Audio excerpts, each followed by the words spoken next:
leadership is not what you do to other people. It is what you do to yourself. And what happens as a result of that is inspired leadership. So I realized that real leaders don't seek followership. They seek leadership in others, where your happiness and your feeling of success depends on you, not on other people and not on material power and product. Leadership is a burning desire to create a better future. It is not about rising yourself to levels of authority. It is about a burning desire to create a better future. Steward leadership is the art of harnessing human energy towards the creation of a collective better future. All is not wrong with capitalism. What's wrong is in our notions, our self-centered notions of what happiness, success, leadership, governance, and management means. Discover your leadership energy. What are your true values that you are willing to never compromise, even if it means harm to you and your loved ones, right? And what is your purpose based on those values? And don't stop asking until you find honest answers to those two questions. If you take care of and chase life worth, your net worth will take care of itself. I guarantee that.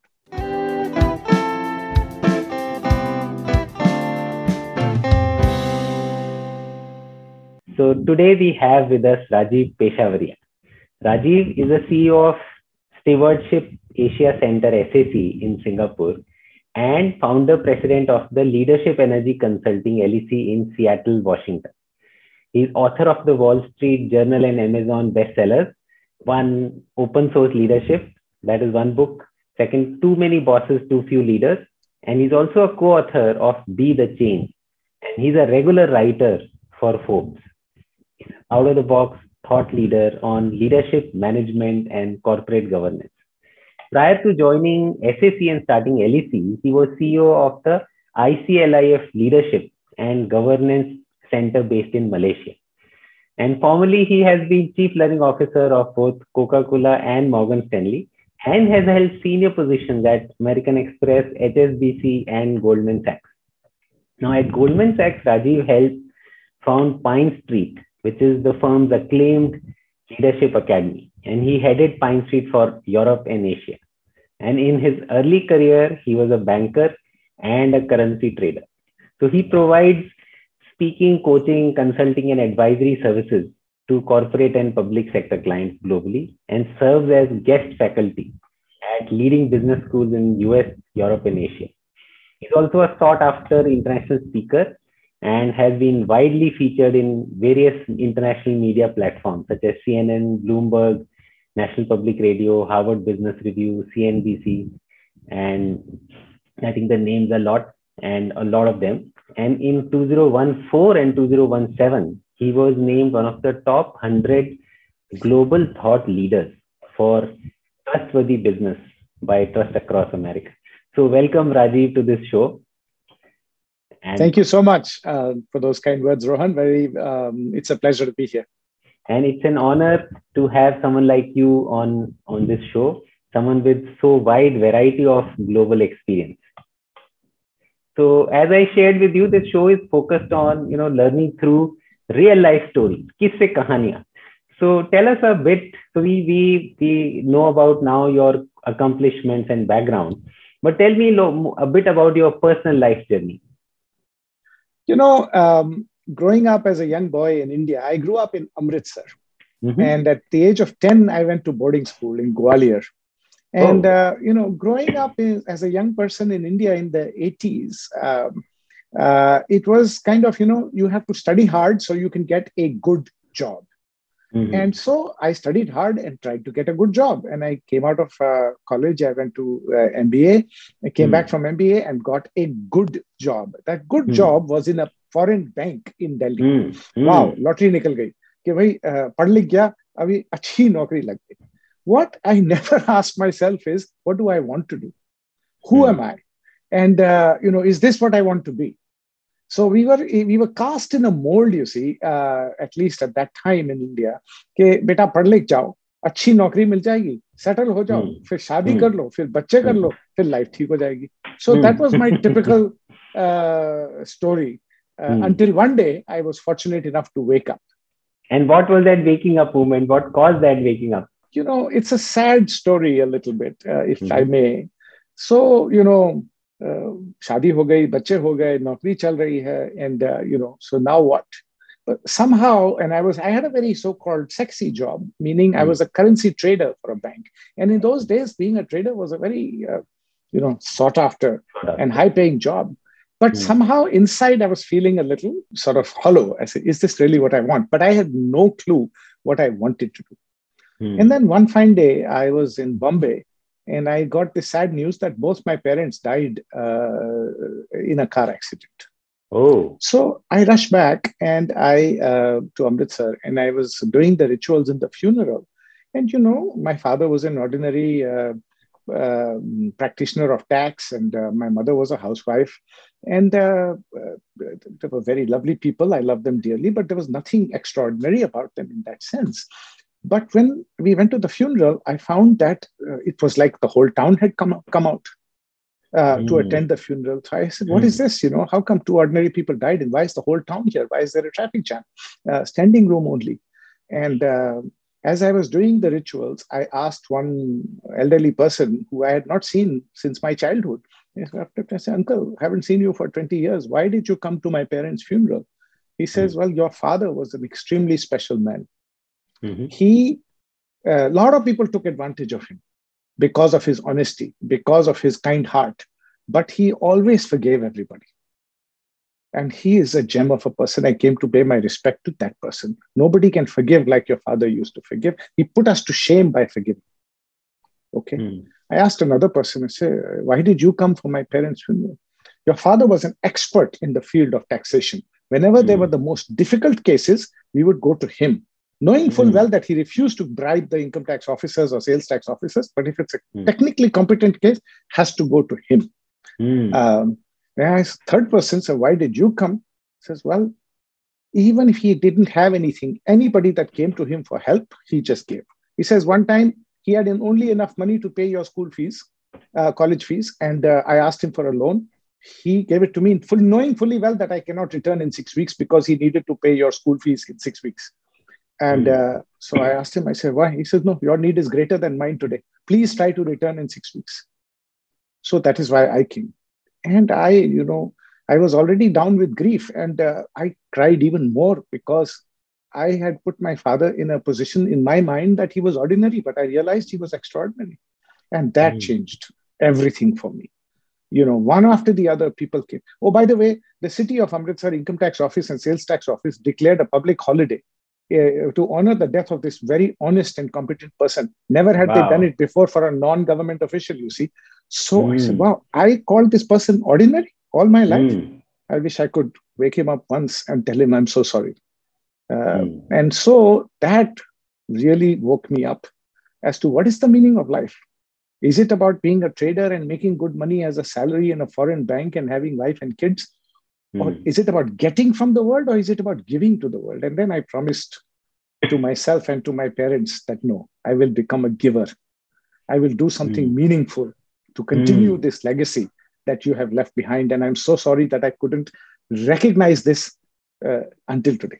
Wow. So sorry about that little. No, that is very profound. And I think in some way, I think your dad signed up a lesson for you that time. And I think if he would be looking at you from upwards right now, he would be proud of all that which you have done since then.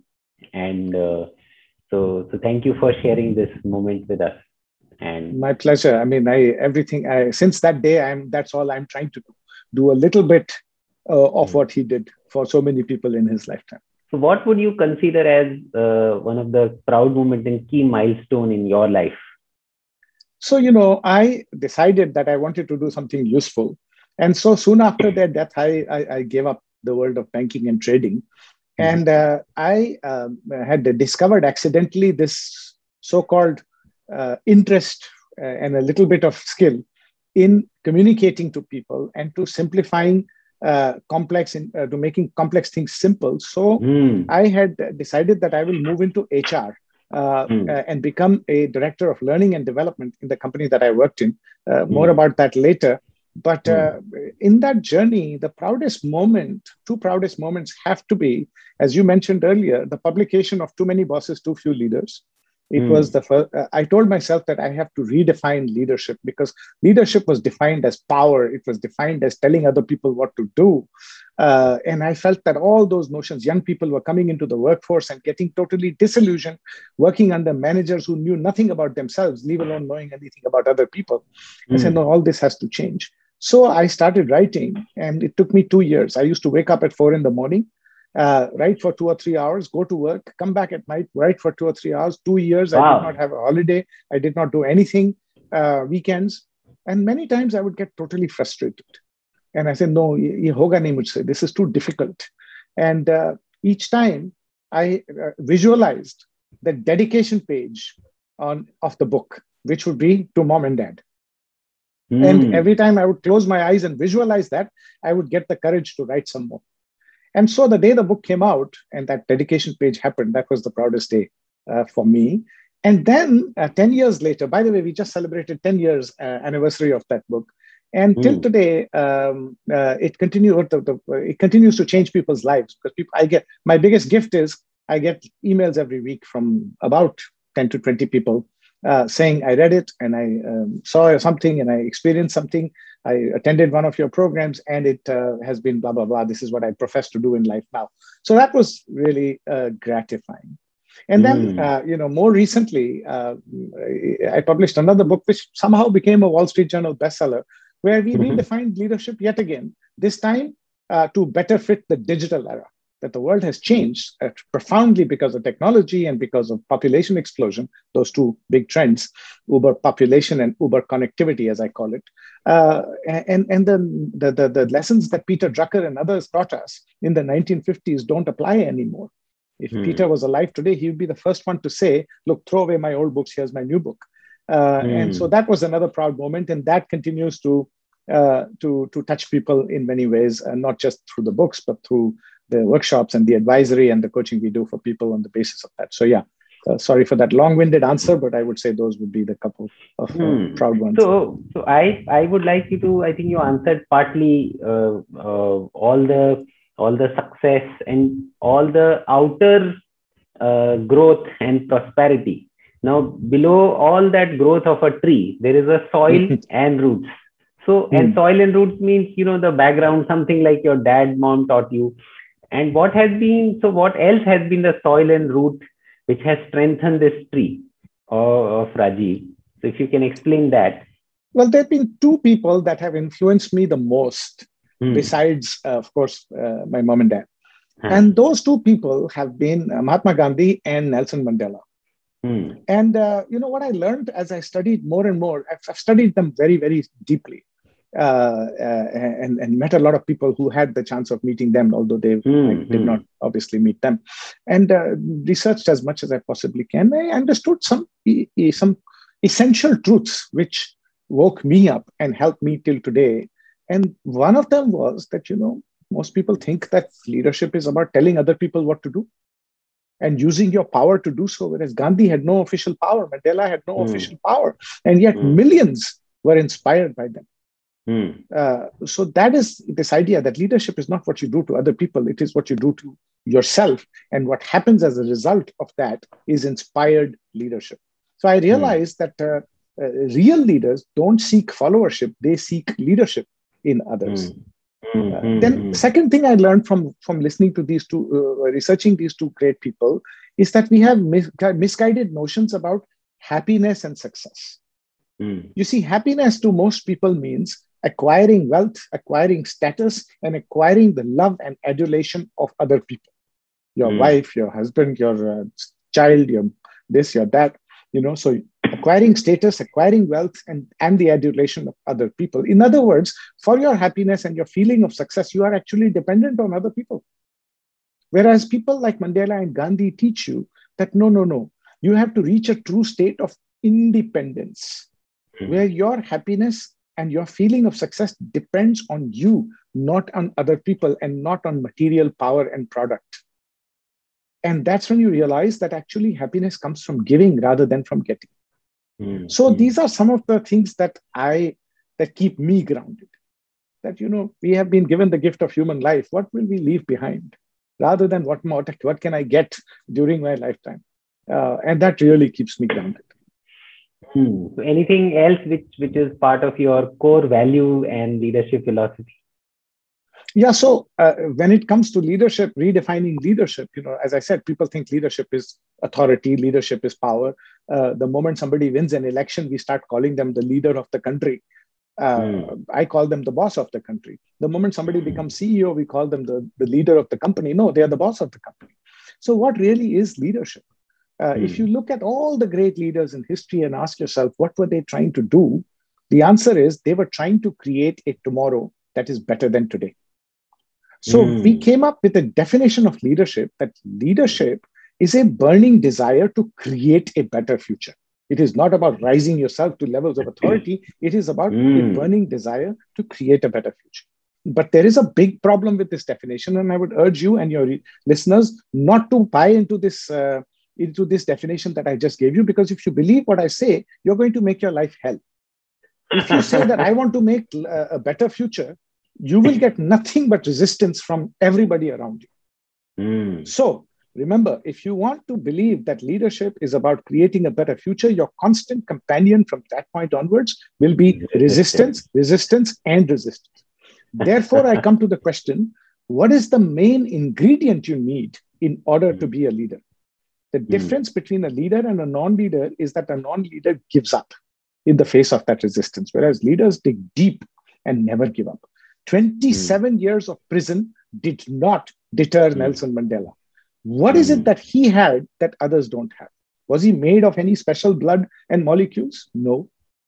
What you need in order to not give up is what I call leadership energy. Never-ending leadership energy, which lasts longer than a 27-year prison sentence. Now, you might ask, what is this leadership energy made up of? And do you have it and do I have it? Here's the good news and here's the bad news. Everybody has the same kind of leadership energy that Nelson Mandela had. You, me, and everybody listening. Bad news, very few of us will ever tap into it. But the choice is yours if you want to tap into it. It is made up of two things: crystal clarity with 100% honesty on what your values are. And based on those values, a purpose that is larger than yourself. When you have those two things, you have limitless leadership energy. That's what Mandela had. That's what Gandhi had. That's what a lot of business leaders that I study have. So to come to my core leadership philosophy is that leadership is the art of harnessing human energy towards the creation of a better future. And that energy can only come first when you find your own true values and your purpose. And then if you manage a large organization of, say, 100,000 people, you have to give the organization energy by identifying collective energy. And that's what my life's work has been all about, identifying human individual energy and collective energy. So I was watching your TEDx talk, the 3,000 people one. And so I noticed how with so much enthusiasm you were giving that talk. So give me your version of your source of leadership energy. What got you to speak with that passion? And there was a very genuine passion in that. So again, I go back to that funeral. That was my awakening. I promised to myself and to my parents that I will do something worthwhile in life. And the first thing I did was quit my job that paid me a lot of money. I was in New York at that time. And what was the use? The thing that I was going to do, help people re-understand leadership, happiness, and success, right? So that's where that passion comes from. Every day, I try to be competent and qualified to the job that I have taken upon myself. But I go back to that defining moment all the time. So if we go back to your childhood, what would you call as your biggest childhood challenge? Oh, not asking myself who I am and what I wanted to be, really, and not having the confidence. You see, I went to boarding school at a very early age, and in boarding school, in those days, at least, you had to be physically tough and strong and play good sports in order to be the in guy. And I was none of those. I wasn't physically strong. I wasn't good at any sport in particular. So I was devoid of any self-confidence. And it took me a long, long time to understand that self-confidence and courage don't come from brawn.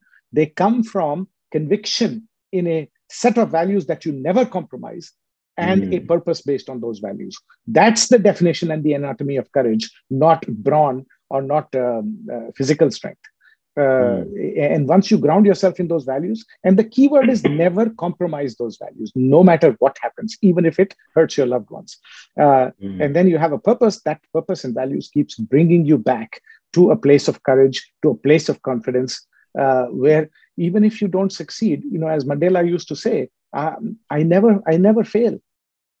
I never lose. Either I win or I learn. So, if I may ask you, what has been over those years after the funeral to now? What has been your Mandela moment, so to say, where you were tested and you had to stay on your values? So many of them, right? But let's see. This is one that comes to my mind immediately. So this was about 5-6 years ago. Okay, so I had decided in 2009 to quit my job in New York, because I had made one transition at the time my parents died, to move to this HR field. And then in 2009, I decided, no, I'm not going to stay with one company. Now I'm going to serve the larger interest of the population and go broader than one company. And I was going to set up my own company in New York, which I did. But I got this opportunity to come to Malaysia to work and head up a center called ICLIF Leadership and Governance Center, which had a lot of funding to promote a new model of leadership which combines the best of East and West thinking. And I said, why not? This is what I want to do, give the world something new. And if there is a funded center that is willing to give me the platform to do it, why not? It's a great, be careful what you wish for. I wanted to reach out to a broader world. I got a ready-made platform.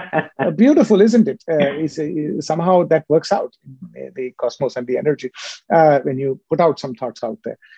So I was doing that. I came to Malaysia. I was there 5 years doing very, very well. Midpoint of my 10-year stay in Malaysia, there was this board member on my board who decided that I was not a good person for some reason.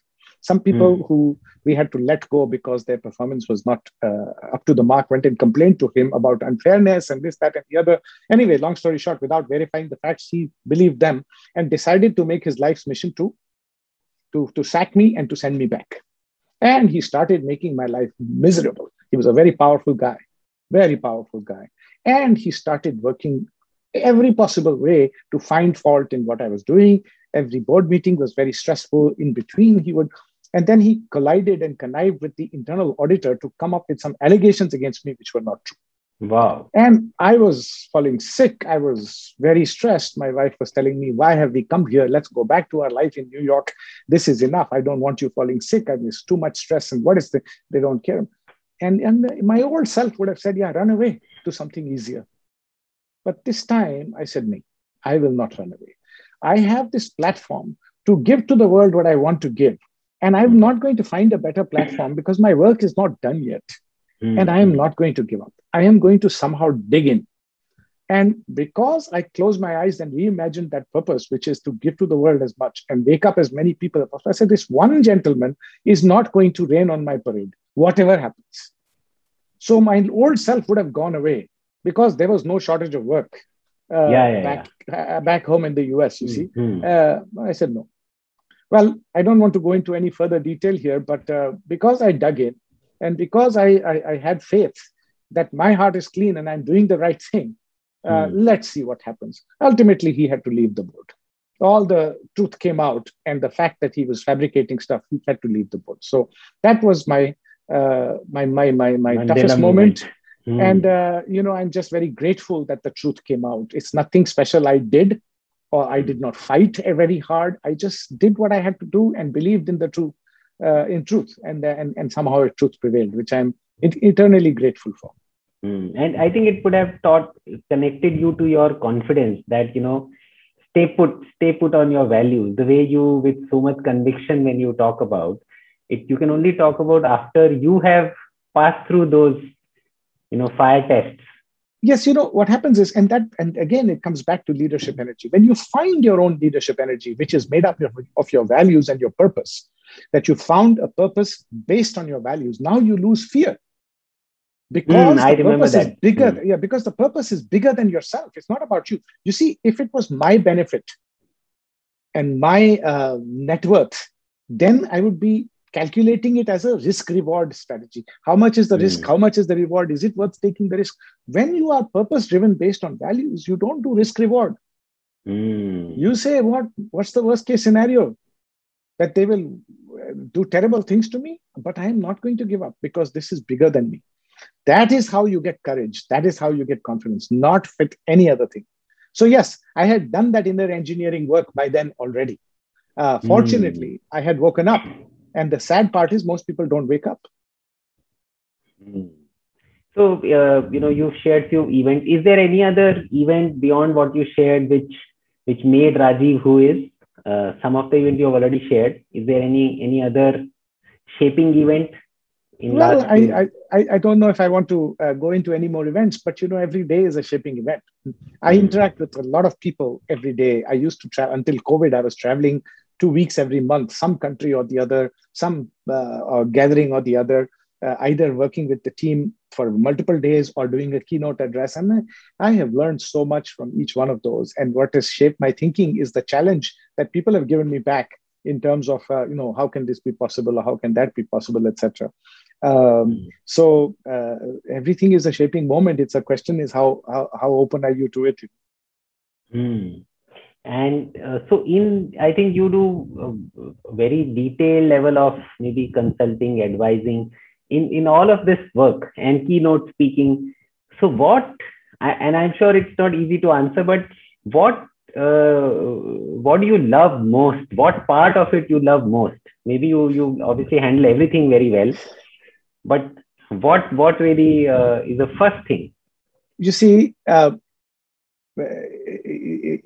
so I work with incredibly smart people.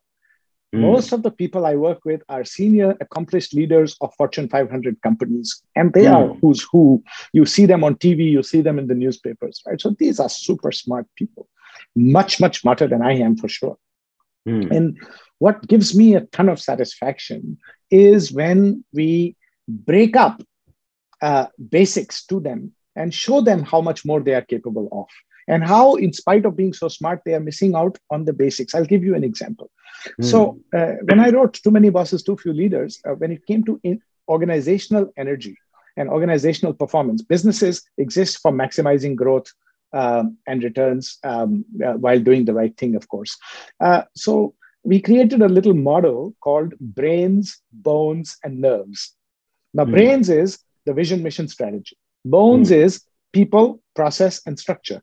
And nerves is the culture. So I say, well, these are the 3 pillars of organizational growth or organizational energy, whether you call them. And we created a simple model which takes 7 minutes to find out from your employees how well you and your leadership team are doing in terms of shaping these 3 pillars. So we created 5 statements for brains, 5 for bones, and 5 for nerves. And we send it to the employees and say, hello, rate each of these statements in terms of how effective your leadership team is in driving these things and how much not, 1 to 5 scale. And you can put all the data on one page in a visual, which I call the energy meter of the organization, right? So this BBN profile, brains, bones, and nerves profile, is something we created 11 years ago. And we have since used it with companies and leaders, and not only in the business world, but in government services, etc. And what happens is it opens their eyes. It opens their eye. Wow, the data comes back. First of all, it takes only 7 minutes to see it. Wow, we thought we were doing such a great job in communicating strategy, but our people don't understand it. Or we thought we had a great culture, but according to our people, our culture sucks. And what is it that we need to do? And then we get them talking as a leadership team.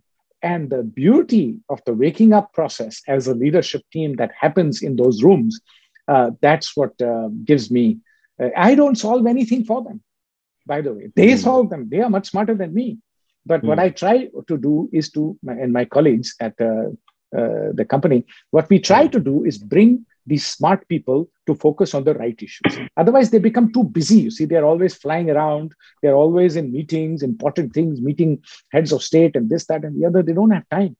Well, if you don't have time to shape the three biggest pillars, brains, bones, and nerves of the organization, then what do you have time for? So when they realize that they have actually gone off the track without knowing it, and when the eyes open up, that becomes pretty powerful moment. I remember that, they said that a real mentor or guide is someone who provides space, who's a space and light in which then those leaders expand and actually see the next level of truth for themselves. Absolutely. So, that's the job of senior leaders in any organization, to provide that space and that truth. But they get so caught up in day to day that they forget that is their role. That's where you come in then. Okay. And any other, my favorite topic is normally, rejection, setback, failure. Any other story of rejection or a setback which you turned around in life where people can learn from? Well, I don't know. But as I said earlier, my biggest setback or failure was not asking the question as to who am I and what do I want out of life. And when I finally hit upon it, what happened was, you see, that I was a trader, and at the request of the HR department, I used to do a little bit of training within the company to teach people about finance and markets. And one fine day, the head of HR, a gentleman called Raghu Krishnamurthy, who continues to be one of my mentors till today, said to me, Rajiv, you're missing your calling in life. You should come and join HR. And so I said, are you crazy? Are you mad? Why would anybody join HR? Because in those days, HR was not a very respected profession. So people used to think, at least. He said, no, don't answer right now. Take the weekend to think about it. And I went home, thought about it. And I said, I'm really enjoying doing the training and this, that, and the other. Why not? This is something I really enjoy. So I discussed it with some friends and family members, and all said, no, don't commit career suicide. This is ridiculous. You did not study so hard. You did not work so hard to give it all up just like that. And don't be led by people like this who are misguiding you and this, that, and the other. So the following Monday, I promised my wife, okay, I will not do it. Because she was really upset with me for even thinking about it. And I promised her, I said, don't worry, I will not. I will reject the offer. Somehow when I went to the office, I met Raghu and I said, yes, I'm in. It was the loneliest, it was the hardest and the loneliest decision I ever made in my life. But by far turned out to be, and I can say it 25 years later, the most rewarding decision I ever made. So, the point is, you have to just be clear. You have to really ask yourself and have conviction in a future that you want to build. And understand that if you are a thinker who is thinking of and dreaming up of something that doesn't yet exist, you will get a lot of resistance. And you have to convince yourself that it is worth it. And that's how you overcome so-called failure, so-called fear, and all that. I was very scared, I have to tell you. And the more you dream up that picture, the more you close your eyes and imagine that the better future you wanted to create is here already, the more you get convinced. Some of my questions you've already answered. Anything else which keeps you anchored in turbulent times? Yeah, it's my values and my purpose, you see. So some of the values I espouse to are giving, forgiving, gratitude, and also personal achievement and mastery. So now personal achievement and mastery are is a very self-centered desire. But then you combine that with giving, forgiving, gratitude, and acceptance. So what you tell yourself is, I want to achieve for myself. I want to be known as somebody who created new knowledge, etc. But I want to do it in a way that benefits the world. So it's easy. It's possible to marry personal ambition, because, we all have personal ambition for ourselves. We can't say, you be selfless servant leader. I don't believe in that. Nobody is selfless beyond a point. In fact, if you take the self out, there's nothing left. So it's okay to aspire for personal glory, as long as you're doing it by doing something that humanity needs. So that keeps me grounded. And my purpose of waking up people keeps me grounded. So is there any unusual or an absurd activity or hobby that you have? Unusual or absurd, I don't know. I'm not that adventurous or something like that. I hike a lot, I walk a lot, and I read a lot. And so nothing Hmm. unusual or absurd about it. Yeah. Okay. And any ritual that you follow over the years that has worked for you? Yes. But a decade or more ago, I discovered the power of meditation. Okay. So I spend a lot of time in Hmm. silent meditation, just observing my own thoughts. And that gives me a huge amount of grounding. Huge. Any kind of problems I'm facing, I just go silent, close my eyes, and over the next few days, it will solve itself. There is a bigger, so it's hard to convince anybody about this. It's a question of experiential belief. I believe that there is this bigger, vast reservoir or ocean of energy out there, and you just have Hmm. to connect Tap with into it. it. And Hmm. that comes through meditation. And I'm by no means an expert meditator, but I try to meditate every day a little bit. And certainly, when I'm feeling even slightly disturbed, I will meditate a lot, and that brings me back. Hmm. And so, with I think having accomplished so many things in your life, what are you now looking forward to? Give us next few years view, your vision. So, 11 years ago, I tried to redefine leadership away from power and position and telling people what to do, to Hmm. finding your leadership energy, to finding your own purpose and your values, and creating organizations that have that kind of energy. And then more recently, we redefined it again as to what does this mean in the digital era. And what I'm trying to do now is redefine it a third time, because first the world changed thanks to digital. Now the world is changed thanks to the threats that humanity is facing. We Hmm. have less than a decade left to save this planet for the next Hmm. generation. I'm talking about the havoc created by climate change. Hmm. Sustainability is not just a buzzword. Hmm. We have a huge responsibility towards society and towards future generations. We you know so climate change is one problem. Social unrest, income inequality is another huge ill of today's society. And if COVID, let me ask you actually a question. What do you think is the biggest lesson COVID-19 has taught us? I think I have my personal views on it. I feel that COVID is a test of all three, test of resilience, of how you have invested in your relationships, how you have invested in finances, how you have invested in your health. And if you are on border in any of this, you'll get hit. That Right. is what, so I think it's a test of, also it's a test for people to come out of their comfort zone and Mm, really choose. So anyone who is in mm, the border of their profession, they will be thrown out of that border, and mm, they have to really come back to mm, where they belong, mm, because everyone is part of, has a space in the whole puzzle, but mm, they are probably on some other place than where they are meant to, mm, mm, because mm. when they are where they are meant to, they will complete the circuit and blossom. Correct. So that So, is what my view. Hmm. no, I think so. Along the lines of what you said, if I try to summarize, one of the lessons that I learned from COVID is no one is safe until everyone is safe. Hmm, hmm, You hmm, see, the notions of management, leadership, corporate governance, personal happiness, success are all based on my. hmm, My hmm, house, my job, my career, my wealth, my company, my shareholder, my country.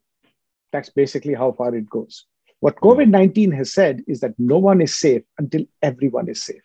We have to hmm, think beyond my country and my company and my wealth, right? hmm, So I am trying to now redefine leadership another way, the third time, saying just creating a better future is not enough. You have to create a collective better future. yes, yes. So my new book is going to be on steward leadership.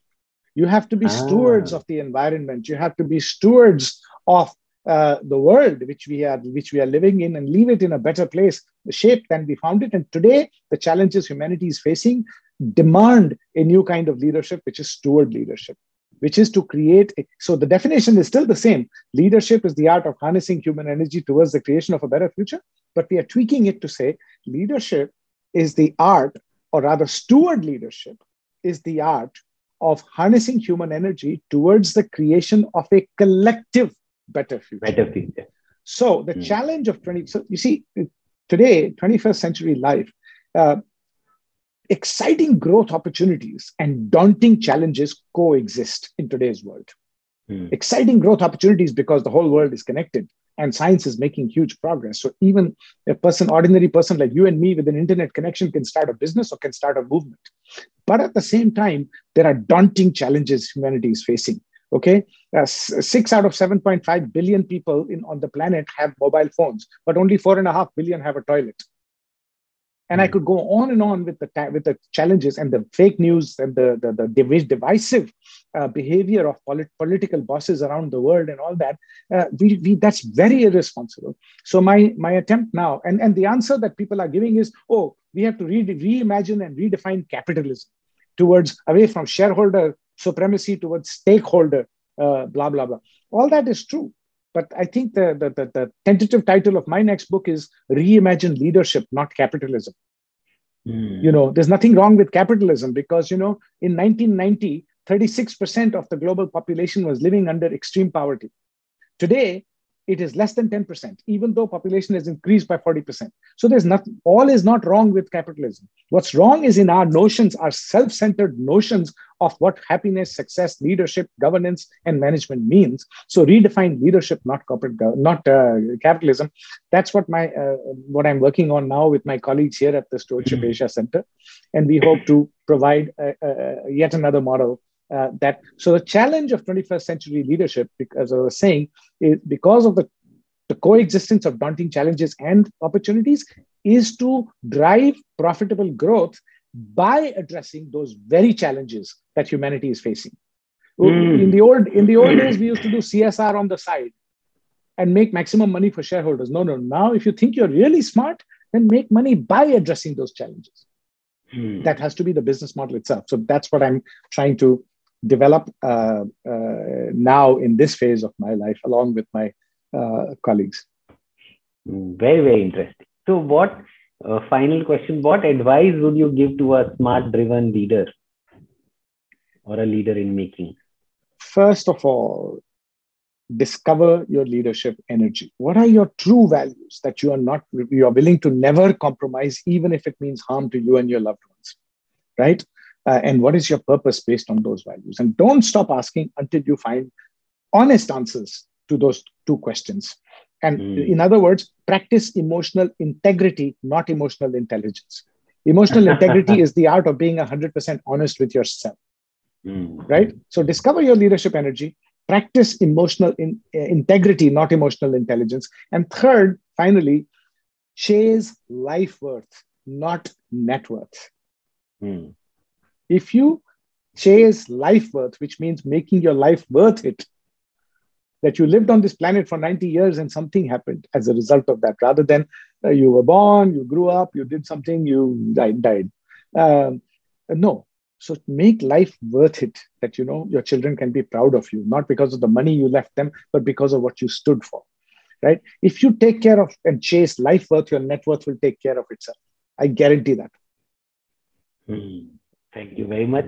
I think this, I really loved the answers, the models, and the journey which you shared.